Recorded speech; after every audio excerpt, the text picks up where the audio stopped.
Mesdames, Messieurs, bonjour et bienvenue sur notre chaîne YouTube.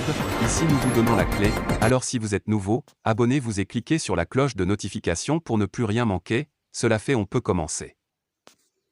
Burkina Faso, l'ONU gravement préoccupée par la suspension des activités des partis politiques. Alors qu'un deuxième coup d'État au Burkina Faso en l'espace de 8 mois a permis au capitaine Ibrahim Traoré de prendre le pouvoir, poussant le lieutenant-colonel Damiba à rendre le tablier et à s'exiler au Togo, les Nations Unies se sont inquiétées vendredi de la décision du pouvoir militaire de la suspension des activités des partis politiques.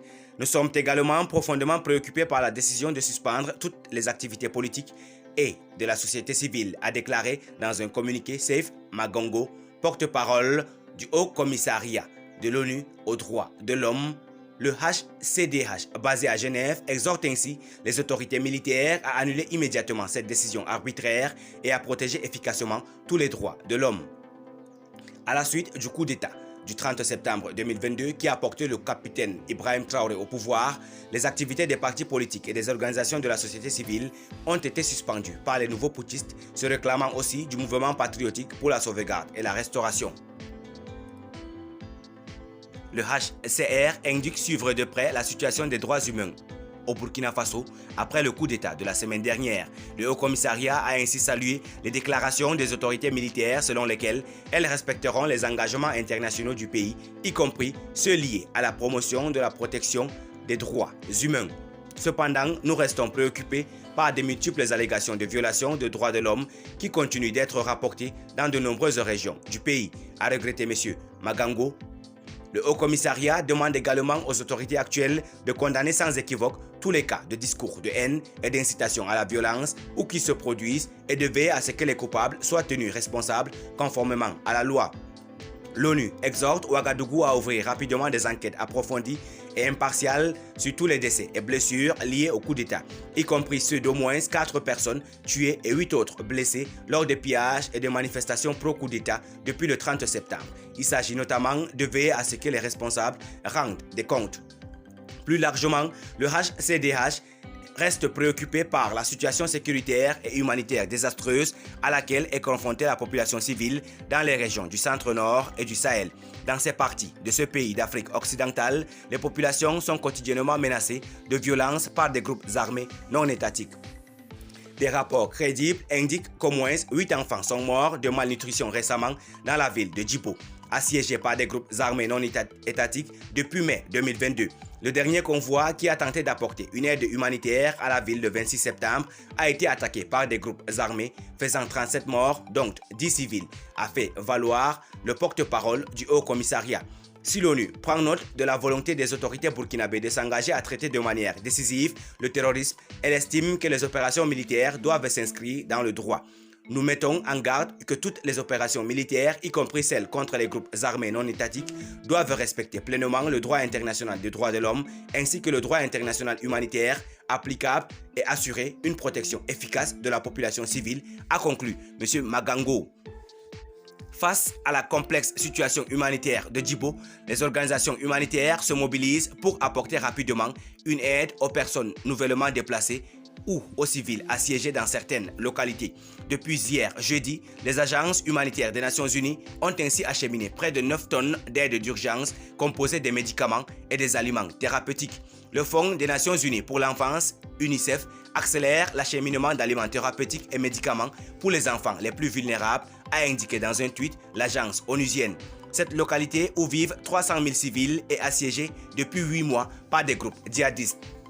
Grâce aux hélicoptères gérés par l'UNHAS, le service aérien humanitaire des Nations Unies, les agences des Nations Unies et leurs partenaires humanitaires opérationnels à Djibo et leurs dans les zones les plus difficiles d'accès dans le pays sont engagés dans une course contre la montre pour fournir une aide d'urgence à la population. Djibo est constamment sous blocus depuis mars 2022. Grâce à ce service aérien humanitaire onusien, cette aide composée d'aliments thérapeutiques permettra de soigner 2000 enfants ainsi que des femmes enceintes et allaitantes malnutries, mais aussi des suppléments en vitamines pour 9500 enfants Nous déployons notre logistique pour la prise en charge des enfants menacés par la malnutrition et les maladies infantiles, affirme dans un tweet Sandra Latouf, la représentante de l'UNICEF au Burkina Faso, qui s'est rendue à Djibo pour soutenir les équipes partenaires qui délivrent l'aide aux populations. Djibo est sous blocus continu depuis mars 2022, contraignant aussi bien les humanitaires que les populations à y restreindre leurs mouvements au minimum. Face à la montée de l'insécurité due à l'activisme des groupes armés non étatiques, les cars de transport en commun avaient été contraints d'arrêter la desserte de la localité jusqu'au début avril, où ils ont de nouveau été acceptés après des checkpoints irréguliers.